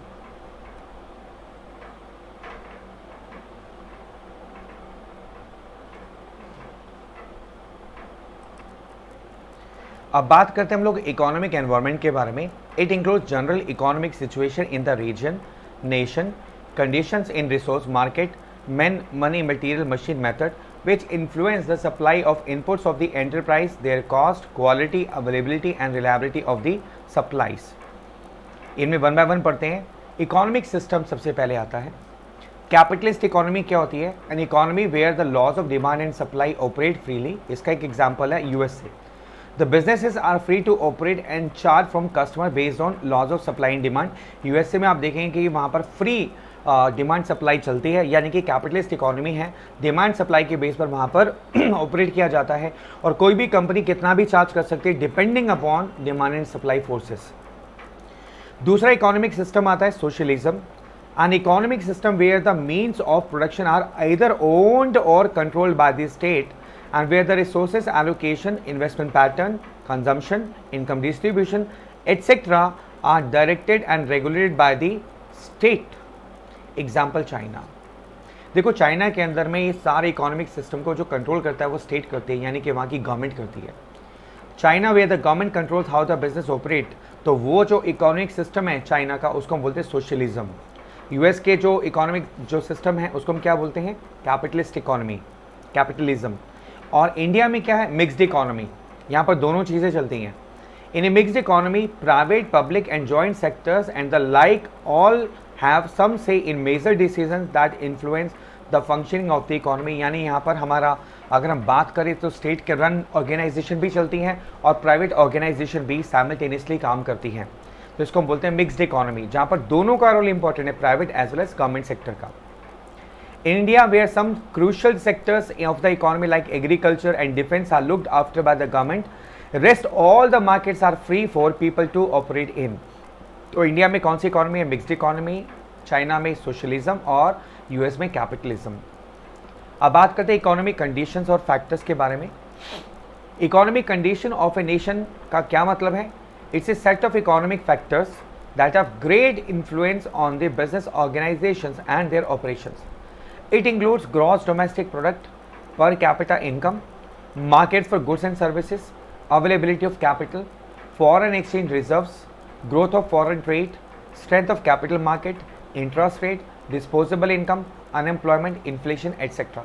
देखो इकोनॉमिक कंडीशन में वो सारे फैक्टर्स आते जो आपने इकोनॉमिक्स में पढ़े थे। बड़ी सिंपल सी बात है, इकोनॉमिक्स में जो जो फैक्टर पढ़े ना वो सारे के सारे इकोनॉमिक कंडीशंस का पार्ट है। सिंपल यार, बस आगे चलो। पॉलिसीज की बात करें, हाँ इंपॉर्टेंट, यस। देखो यहाँ पर आपको कितनी पॉलिसीज बता रखी हैं, 5 तरीके की पॉलिसीज के बारे में बताया हुआ है। पहली पॉलिसी है इंडस्ट्रियल पॉलिसी। तो भैया यहाँ पर क्वेश्चन पक्का बनेगा, आपको एग्जांपल दिया जाएगा, पूछा जाएगा बताओ ये कौन सी पॉलिसी है, ठीक है। इंडस्ट्रियल पॉलिसी क्या होती है, which direct and control the industrial enterprises of the country and shape the pattern of industrial development. भैया जो industry enterprise which directly and control the industrial enterprises of the country and shape the pattern of industrial development, यानी ऐसी government policies जिससे industry को shape मिलती है, regulate होती है, उसको हम बोलते हैं इंडस्ट्रियल पॉलिसी, जिसका इम्पैक्ट इंडस्ट्री पे पड़ता है, ठीक है। फिस्कल पॉलिसी क्या होती है, policy in respect of public expenditure, taxation and public debt, ठीक है। जो पब्लिक एक्सपेंडिचर से रिलेटेड पॉलिसीज होती हैं, टैक्सेशन से रिलेटेड पॉलिसीज होती हैं, उसको हम बोलते हैं फिस्कल पॉलिसी। मॉनेटरी पॉलिसी क्या होती है, which aim at smooth supply of credit to the business and boost to trade and industry, यानी मनी सप्लाई से रिलेटेड अगर पॉलिसीज हैं तो वो मॉनेटरी पॉलिसीज में आएंगी। उसके बाद आता है foreign investment policy, inflow of foreign investment in various sectors for speeding up industrial development and taking advantage of the modern technology। आपको याद है हमने FDI के बारे में पढ़ा था चैप्टर 4 के अंदर में, फॉरेन डायरेक्ट इन्वेस्टमेंट। तो वो पॉलिसी किससे रिलेटेड है, फॉरेन इन्वेस्टमेंट पॉलिसी से, ठीक है। फिर आता है एक्सपोर्ट इम्पोर्ट पॉलिसी, जिसको शॉर्ट में हम बोलते हैं एग्जिम पॉलिसी, यानी ये EX और IM, समझ गए मेरी बात, इससे बन गया word EXIM. It aims at increasing exports and bridge the gap between export and import. Through this policy, the government announces various duties and levies. The focus nowadays lies on removing barriers and controls and lowering the customers' duties. देखो अब question कैसे आएगा इस बात को समझिए। आपको simple सी definition दी जाएगी, the policy which is smooth supply of credit of the business and to boost trade and trade is called industrial policy, fiscal policy, monetary policy और फॉरेन इन्वेस्टमेंट पॉलिसी। तो ये डेफिनेशन आपको ज़रूर याद होनी चाहिए, आपको समझ में आनी चाहिए, इसके बेस पर आपका MCQ ज़रूर बनता है, पक्का एग्जाम में आने के चांस बनते हैं। फिर आता है पॉलिटिकल लीगल एनवायरनमेंट में कौन कौन आता है, इसमें पहला आता है government. The type of government running a country is a powerful influence on the business. इसमें कोई दो राय नहीं है कि जो भी गवर्नमेंट रन कर रही होती है कंट्री को, उसका बहुत ज़्यादा इम्पैक्ट होता है किसी भी बिजनेस के अंदर में, या आप कह सकते हो कि ओवरऑल इकोनॉमिक सिस्टम के अंदर में उसका बहुत लार्ज इम्पैक्ट होता है। क्योंकि गवर्नमेंट क्या चाहती है, गवर्नमेंट की कैसी सोच है, गवर्नमेंट फ्यूचर में कैसे प्रेडिक्ट करती है अपनी कंट्री को, कैसे रिप्रेजेंट करती है, all this are the part of political legal environment.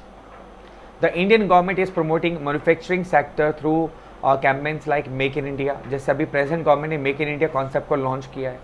तो ये शो करता है कि हम अपने यहाँ पर जॉब सीकर्स के बजाय जॉब क्रिएटर को डेवलप कर रहे हैं, जो ज़्यादा से ज़्यादा जॉब क्रिएट कर सके, है ना।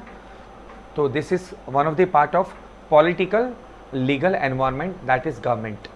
फिर आता है लीगल की बात करते हैं। Business prefer to operate in a country where there is a sound legal system.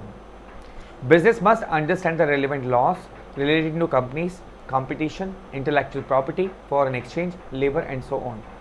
देखो साउंड लीगल सिस्टम बहुत ज़रूरी है, तभी कोई बिजनेस अच्छे से काम कर पाएगा, ठीक है। और इसमें बहुत सारी चीज़ें आती हैं भाई। लॉ सिर्फ किस किस से रिलेटेड, कंपनियों से रिलेटेड लॉ, आईपी से रिलेटेड लॉ, फॉरेन एक्सचेंज से रिलेटेड लॉ, लेबर से रिलेटेड लॉ, ये सब कुछ समझना पड़ेगा आपको अगर आप बिजनेस एनवायरनमेंट को एनालाइज करना चाहते हो तो। इसका एक एग्जांपल दिया, new GST law will influence most of the business. Of course जो जीएसटी लॉ आया था उसने बहुत सारे बिजनेस को इम्पैक्ट किया, डेफिनेटली इम्पैक्ट किया, तो ये लीगल सिस्टम में आ गया। अब बात करते हैं political. Politics has deeply seeped into unions. आपने देखा होगा पॉलिटिक्स अब यूनियन की फॉर्म में आ चुकी है। आप देखो ना, यूनियंस बननी शुरू हो गई हैं पॉलिटिकल्स की। आप देखो कि विपक्ष में जो सारे यूनियंस बैठे, सारे जो ग्रुप्स हैं, पॉलिटिकल पार्टीज हैं, वो यूनियन बना लेती हैं और सरकार बनाने की कोशिश करती हैं। तो depends. Local political movement to give more wages to workers in a small industries can effect the cash flows and profit margins of the business that operate in that area. देखो, अगर लोकल पॉलिटिकल मूवमेंट आ जाए कि भैया wages को workers ज़्यादा मिलने चाहिए, तो आपका बिजनेस पे इम्पैक्ट पड़ेगा। अगर पॉलिटिकल पार्टी मुद्दा उठा ले कि भैया वेजेस को ज़्यादा वर्कर्स मिलने चाहिए, तो आप क्या करोगे, भैया आपको ज़्यादा वेजेस देने पड़ेंगे, क्योंकि जो पॉलिटिकल मूवमेंट है वो आपके बिजनेस को इम्पैक्ट करेगा, ठीक है। तो these are called the political legal environment, government, और इसके अलावा आप कह सकते हो लीगल और पॉलिटिकल। अब बात करते हैं सोशियो कल्चरल एनवायरनमेंट में क्या क्या आता है। The important factors of influences are Number 1, social concerns. Number 2, social attitudes and values. 3, family structure and changes in it. 4th, role of women in society. And 5th, educational levels. ये 5 चीज़ें आती हैं हमारे किसके अंदर आती हैं भैया, ये सोशियो कल्चरल एनवायरनमेंट, यानी हमारा सोसाइटी का एनवायरनमेंट कैसा है, हमारे कल्चर का एनवायरनमेंट कैसा है, कैसा कल्चर ऑपरेट करता है। तो उसमें क्या क्या चीज़ें आएंगी, social concerns, social attitudes and values, family structure and changes in it, and role of women in society. देखो, it keeps on changing. Bharat में भी आप देखोगे social concerns, attitude, values, family structure, roles of women in society और education levels बदल रहा है और बदलता रहेगा। तो कहीं ना कहीं ये इम्पैक्ट डालता रहेगा। इसका एक बहुत अच्छा एग्जाम्पल दिया हुआ है, McDonald's removed certain kinds of meat from its menu so as to not to hurt the religious sentiments of the people in India. देखो, जब मैकडी जब इंडिया में आया ना, तो इंडिया के अंदर में वहाँ पर बहुत सारे ऐसे बर्गर या ऐसे प्रोडक्ट्स हैं जिसमें मीट यूज़ होता था। लेकिन आपने देखा होगा इंडिया में जो कल्चर है वो वेजिटेरियन ज़्यादा है, नॉन वेज कम है ना। तो मैकडी को अपना क्या करना पड़ा, मेन्यू से वो सारे प्रोडक्ट्स हटाने पड़े स्टार्टिंग में, to adjust to our cultural environment. So it introduce masala dosa burger to lure cultural integrity of the population and establish themselves as a company that cares for Indian consumers. Clear. देखो, reality bite यहाँ पर दोबारा से वही दी हुई है जो हमने पहले डिस्कस किया था। आई थिंक वो यहाँ ज़्यादा सूट करती है, शैम्पू वाली ना, ये रियलिटी बाइट यहाँ ज़्यादा सूट करती है, वहाँ गलती से कॉपी पेस्ट हो गई है। टेक्नोलॉजिकल एनवायरनमेंट के बारे में कुछ भी आपको बताने की ज़रूरत नहीं है भाई, क्योंकि टेक्नोलॉजी कितनी ज़्यादा बिजनेस को इम्पैक्ट करती है, यू नो इट बेटर यार, आप सबसे ज़्यादा अच्छे से जानते हो। अभी देखो, electric vehicles are disrupting the automotive industry. Existing companies need to adopt new technologies or else they will be out of the business. New entrants can always use availability of technological improvements in products or production methods that can be a threat to a business. आपने देखा होगा अभी electrical vehicles बहुत सारे आ रहे हैं जो कि ऑटोमोटिव इंडस्ट्री को बहुत ज़्यादा इम्पैक्ट कर रहे हैं।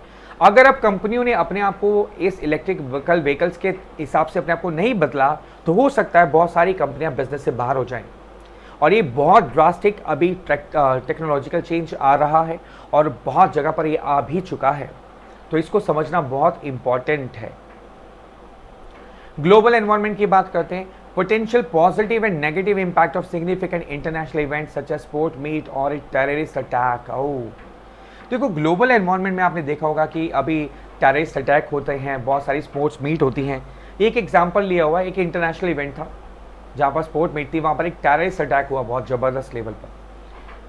अब उस टेररिस्ट अटैक जो हुआ स्पोर्ट मीट पर, उसके होते साथ ही पूरे ग्लोब के अंदर में, मतलब वर्ल्ड के अंदर में बहुत सारे ऐसे जो इवेंट होने वाले थे उन सब पे रोक लगा दी गई कि ऐसा ना हो उससे इम्पैक्ट होकर के वो सारे जो इवेंट्स होने वाले हैं वहाँ पर भी कोई टेररिस्ट अटैक ना हो जाए। तो उसके पॉजिटिव और नेगेटिव दोनों इम्पैक्ट पड़े। तो this is called global environment. ठीक है, एक घटना जहाँ पर अच्छे लेवल पर इम्पैक्ट करती है ना, तो उसका इम्पैक्ट भाई पूरे वर्ल्ड पे पड़ जाता है। आगे चलते हैं, इसमें और क्या इंपॉर्टेंट है, पैस्टल एनालिसिस इंपॉर्टेंट है। पैस्टल का मतलब क्या होता है, शॉर्ट फॉर्म है पैस्टल,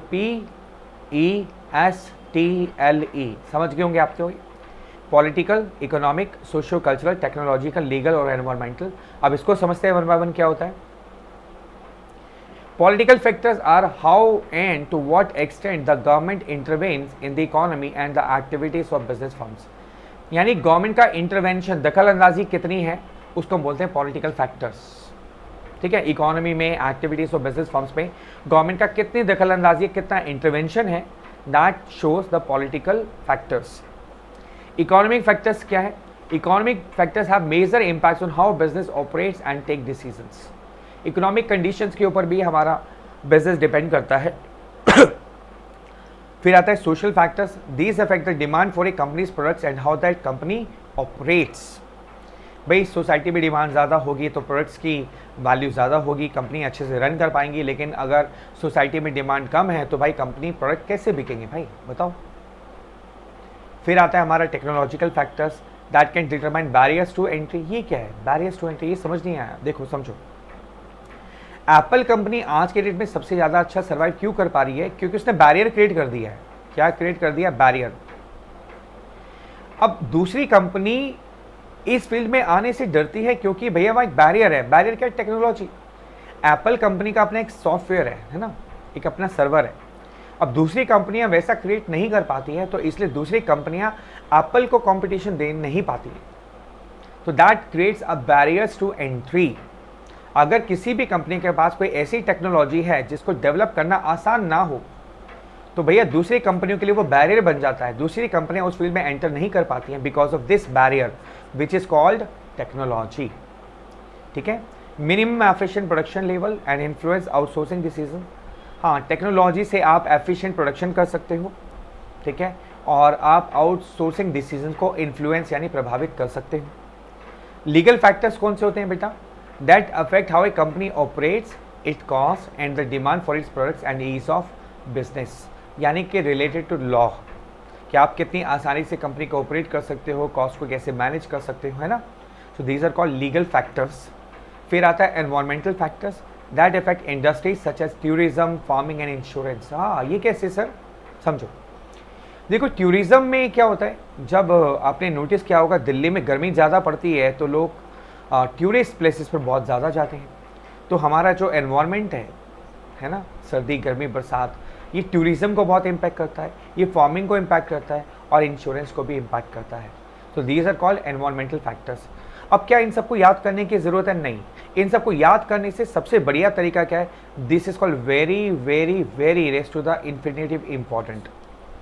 ये मैट्रिक्स बहुत इंपॉर्टेंट है। कैसे, देखो यहाँ पर आपको ना बहुत सारे फैक्टर्स को दिया हुआ है कि पॉलिटिकल फैक्टर्स में क्या क्या आएगा, इकोनॉमिक में क्या क्या आएगा, सोशल में क्या आएगा, टेक्नोलॉजी में क्या आएगा, लीगल में क्या क्या फैक्टर्स आएंगे और एनवायरमेंटल में क्या क्या फैक्टर्स आएंगे। अरे सर इतनी सारी मिक्स को याद करना पड़ेगा मैट्रिक्स को, नहीं। आपको मैट्रिक्स को याद नहीं करना, आपको क्या करना ये समझिए। देखो जैसे पॉलिटिकल फैक्टर्स की अगर मैं बात करूं तो यहाँ पर बहुत सारे पॉइंट्स है, 1 2 3 4 5 6 7। आपको सातों के सातों पॉइंट को याद नहीं करना, तो फिर क्या करना है, आपको क्या करना है, इसमें बहुत सारे ऐसे पॉइंट हैं जो देखते ही समझ आ जाएंगे पॉलिटिकल फैक्टर्स का पार्ट है। जैसे पॉलिटिकल स्टेबिलिटी, पॉलिटिकल प्रिंसिपल्स, ठीक है, रेगुलेटरी बॉडी, गवर्नमेंट यानी पॉलिटिकल की बात कर रहे हैं, गवर्नमेंट आ गया, पॉलिटिकल आ गया। तो क्या आपको याद करने की ज़रूरत है कि these are the political factors, नहीं, क्योंकि इन नामों को देखते ही आपको समझ में आ जाएगा ये पॉलिटिकल का पार्ट है भाई।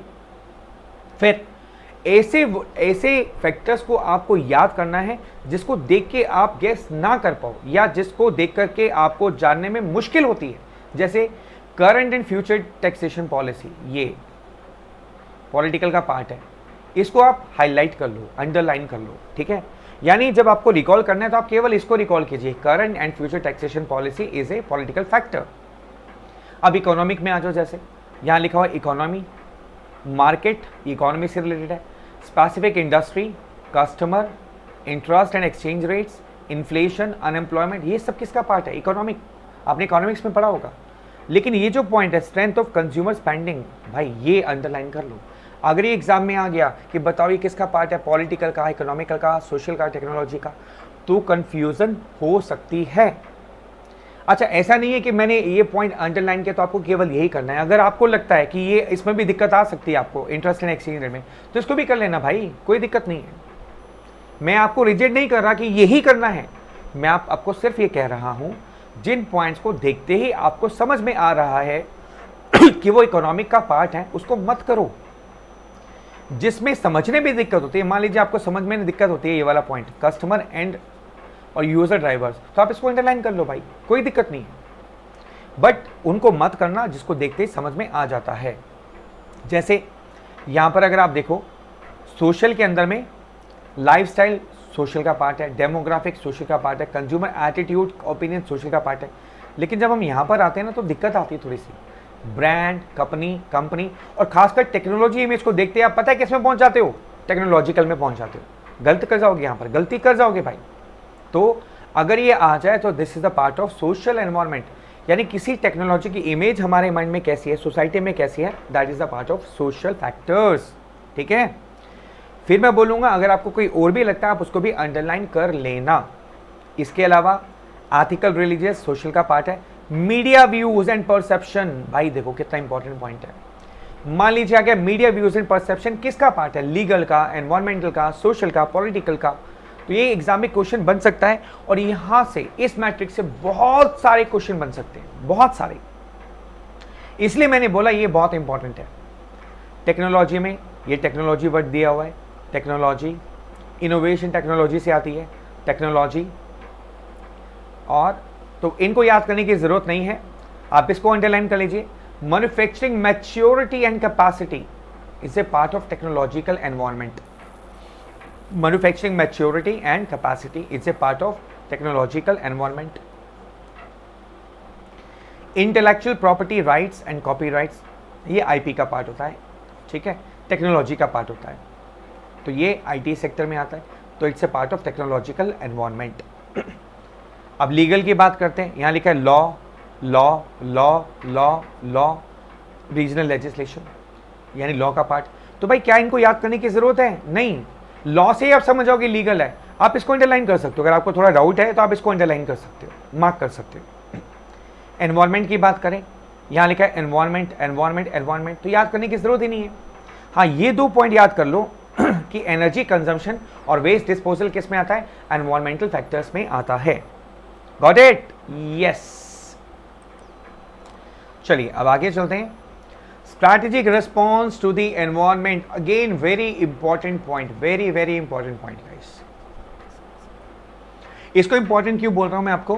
क्योंकि यहां पर एडमिनिस्ट्रेटिव, कॉम्पिटिटिव और कलेक्टिव रिस्पॉन्सेस, 3 रिस्पॉन्सेस दे रखे हैं आपको, और ये बहुत ही इंपॉर्टेंट लाइन्स है इसके अंदर में। देखिए अंडरलाइन कर रखी है मैंने, आप पहले इसको समझिए कि हमने ये तो समझ लिया कि एनवायरनमेंट हमारे बिजनेस को इम्पैक्ट करता है, तो हमें इसके रिस्पॉन्ड में क्या करना चाहिए। अगर मुझे लग रहा है कि किसी चीज़ से मैं इम्पैक्ट हो रहा हूँ तो भाई उसके बदले में मैं क्या करूँगा? भाई कुछ तो करना पड़ेगा ना।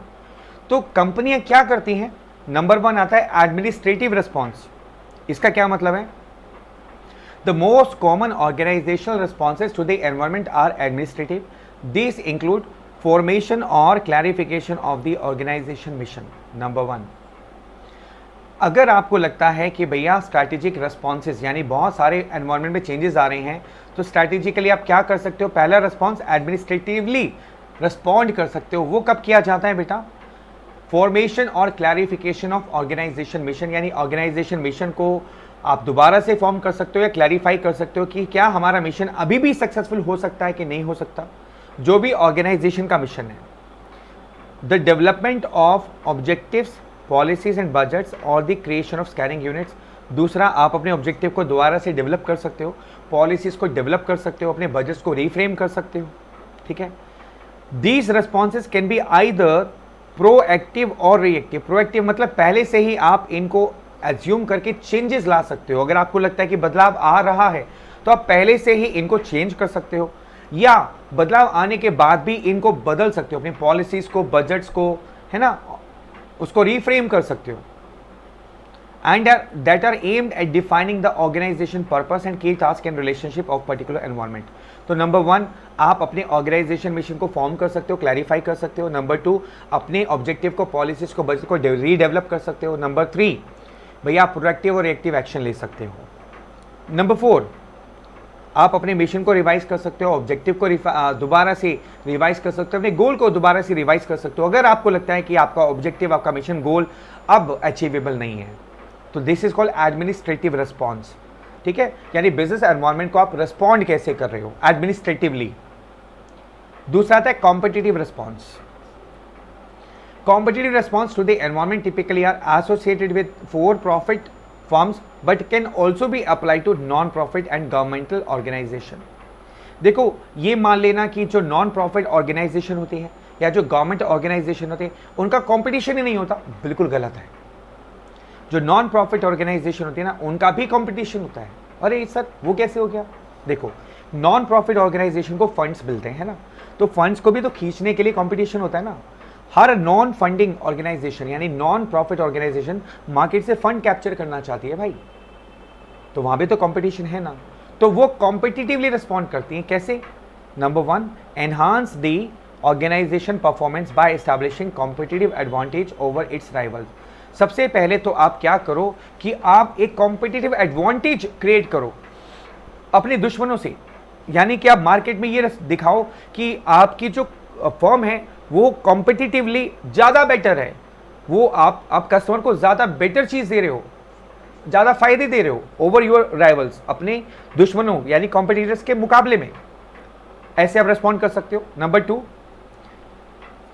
To sustain competitive advantage organisation must achieve an external position vis-a-vis as compared to their competitors or perform internally in a ways that are unique, valuable और difficult to imitate। imitate का मतलब होता है कॉपी करना।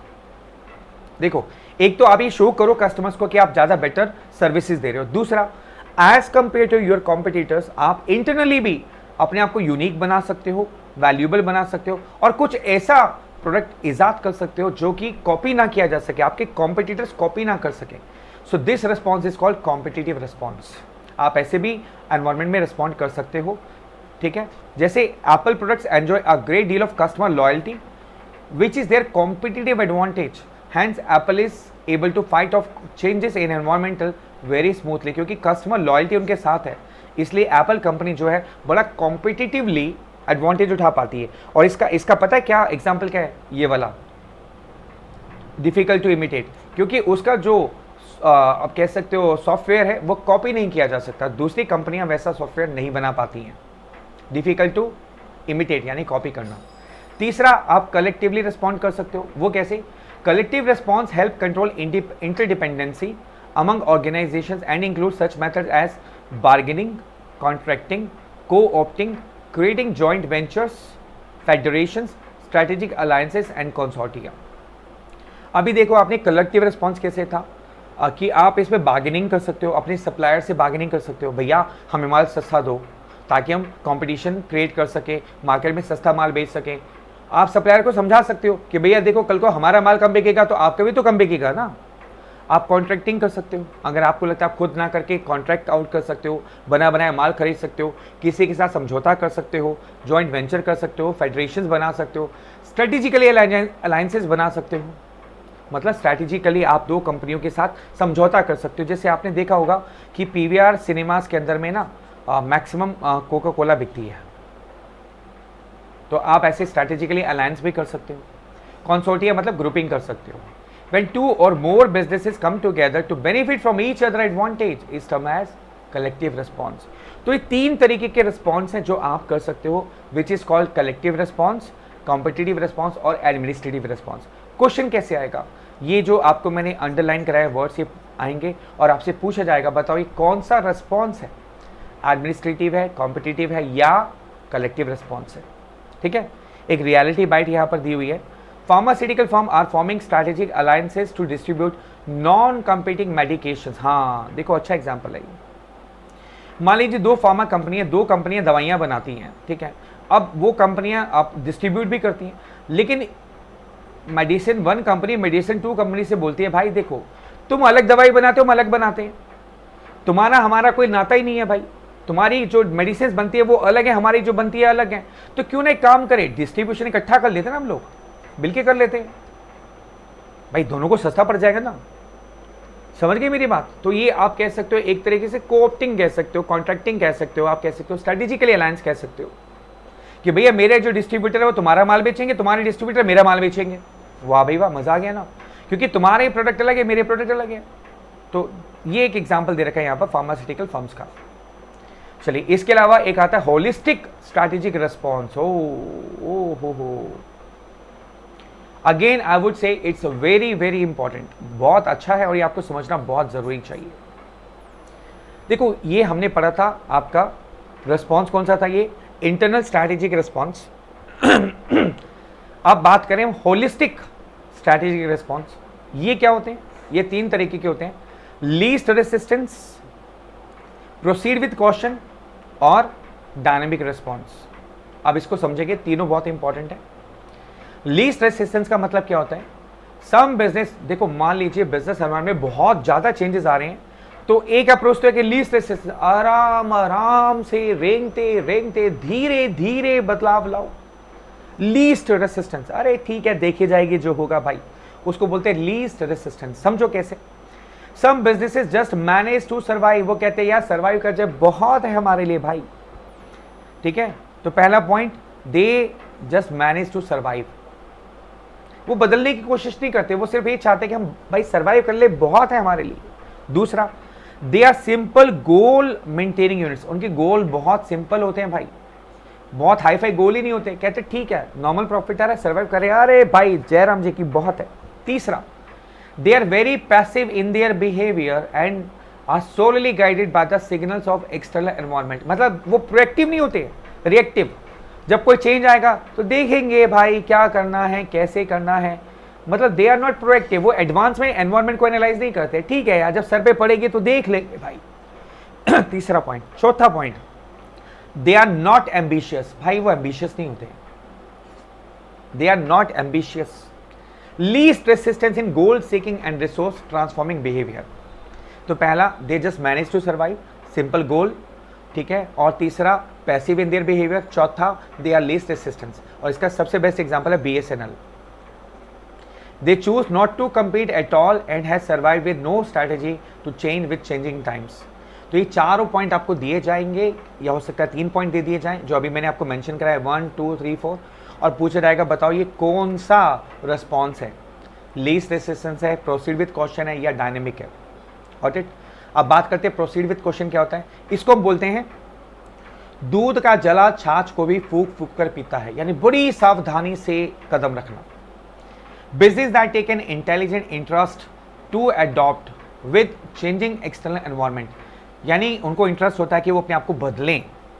दे seek to monitor the changes in that environment, वो monitor करते हैं कि कौन कौन से बदलाव आ रहे हैं, उसको एनालाइज करते हैं, उसको ट्रांसलेट करते हैं, ठीक है, और अपनी स्ट्रैटेजीज को चेंज करते हैं, असेसमेंट करते हैं कि हमारी स्ट्रैटेजी क्या इस चेंजिंग एनवायरनमेंट में सर्वाइव कर पाएंगी, स्टेबल रह पाएंगी, स्ट्रेंथ को इंक्रीज कर पाएंगी।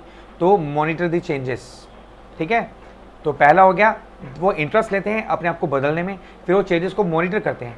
तीसरा, they regard pervasive complexity and turbulence of the external environment elements given within the framework of which they have to function as adaptive organic subsystems, यानी वो मानते हैं कि भैया जो बड़ा कॉम्प्लेक्स है हमारा एक्सटर्नल एनवायरनमेंट, उसको मानते हैं, उसकी कदर करते हैं भाई, कदर करते हैं कि बहुत कॉम्प्लेक्स है, बहुत ट्रबलेंस पैदा करेगा और इसको हमें एडजस्ट करना पड़ेगा, अडॉप्ट करना पड़ेगा, ठीक है।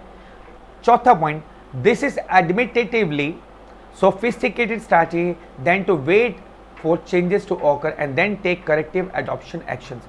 वो कहते हैं भैया बजाय कि हम अपने आप को सोचे कि भैया क्या होगा कैसे होगा, इससे हम सोफिस्टिकेटेड स्ट्रैटेजी बनाए, एडमिट कर ले कि भाई हमें बदलना है ना, लेकिन धीरे धीरे। इसका सबसे बेस्ट एग्जांपल है एयरटेल। पांचवा एग्जांपल एयरटेल। एयरटेल ने पता क्या किया था, अफ्रीका में जाकर के अपना ना वो क्या बोलते हैं कस्टमर बेस बनाया, वहाँ पर अपना टेलीकॉम सेक्टर खोला और काफ़ी नुकसान हुआ।